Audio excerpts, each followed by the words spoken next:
Hi friends, आइए आज हम बात करते हैं आईपीसी से रिलेटेड इम्पॉर्टेंट सेक्शंस की। आज हम बात करेंगे सेक्शन 29, 31, 32 एंड 33 की। देखिए, सेक्शन 29 क्या कहती है, आपकी दस्तावेज की बात करती है, यानी डॉक्यूमेंट्स की बात करती है। तो जो डॉक्यूमेंट्स क्या होते हैं, आईपीसी की सेक्शन 29 में जो दस्तावेज होते हैं, किसी ऐसे विषय का घोतक जिसको किसी पदार्थ पर अक्षरों, अंकों, चिन्हों के साधनों द्वारा या एक से अधिक साधनों द्वारा अभिव्यक्त वर्णित किया गया हो।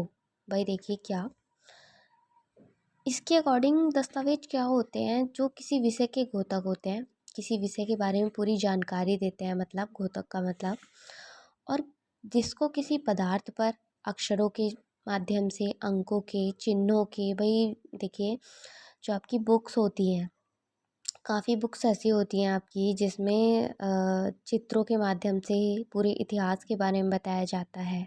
हाँ, और जो आपकी मैथ्स होती है उसमें अंकों के माध्यम से बताया जाता है, और जो आपकी इंग्लिश या हिंदी होती है उसमें अक्षरों, अल्फ़ाबेट्स के हिसाब से बताया जाता है, जिससे कि प्रॉपर व्यक्ति के माइंड में वो चीज़ें फीड हो जाएँ कि हाँ भाई, क्या कहना चाह रहे हैं उसके माध्यम से। ठीक है, तो एक जो माध्यम होता है अक्षर, अंक व चिन्ह तथा चित्रों के माध्यम से जो हमने जानकारी प्राप्त करवाते हैं, उसको ही क्या कहा गया है, दस्तावेज कहा गया है, जिसको अभिव्यक्त किया जा सकता है और वर्णित किया जा सकता है, मतलब जिसका पूर्ण तरीके से वर्णन किया जा सकता है, उसको हम दस्तावेज की श्रेणी में रखते हैं, जो साक्ष्य के रूप में प्रयोग किए जाते हैं। भाई देखिए, कोर्ट्स में एविडेंस के रूप में भी उनका यूज़ किया जाता है। किसका?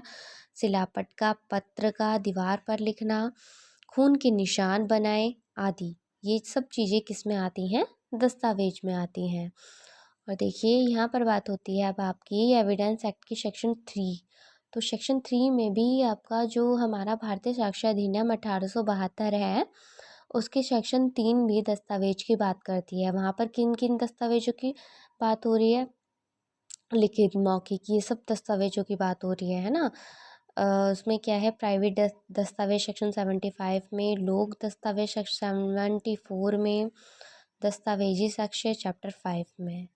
ठीक है, अब सेक्शन 31 में आपका वसीयत यानी विल, तो इसको तो हमें डिफ़ाइन करने की ज़रूरत है ही नहीं। जो वसीयत तो खुद ब खुद ही एक दस्तावेज होता है ना। सेक्शन 32 में क्या होता है, कार्यों का निर्देश, तो कार्यों के लोप को भी समाहित करता है। सेक्शन 33 क्या है आपकी, कार्य या लोप की परिभाषा। भाई कार्य या लोप की जो डेफिनेशन दी गई है वो सेक्शन 33 में दी गई है, याद रखिएगा। 32 में तो कार्यों का निर्देश, डायरेक्शन दिया गया है, लेकिन सेक्शन 33 में आपकी कार्य या लोप की डेफिनेशन, उसको डिफाइन किया गया, परिभाषित किया गया है। चलिए, थैंक्स।